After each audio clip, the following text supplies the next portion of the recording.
Assalamualaikum guys, aku nak share satu lagi video hari ni berkenaan dengan ATS, Applicant Tracking System.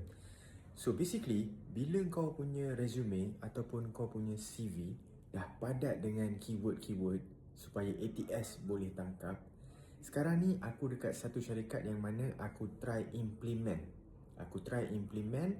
virtual interview system untuk interview sesi yang pertama untuk selection and shortlisting interview. So basically, apa yang aku nak sampaikan dekat korang sekarang ni, zaman dah makin moden. Sesi interview yang pertama akan dijalankan dengan AI, robot yang akan interview korang guys.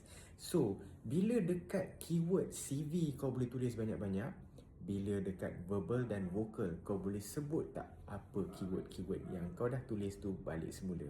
So basically, kalau kau tu cuba try game the system will game you back.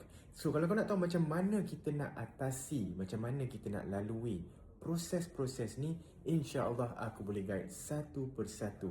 Coaching session, link di bio aku. Wassalam.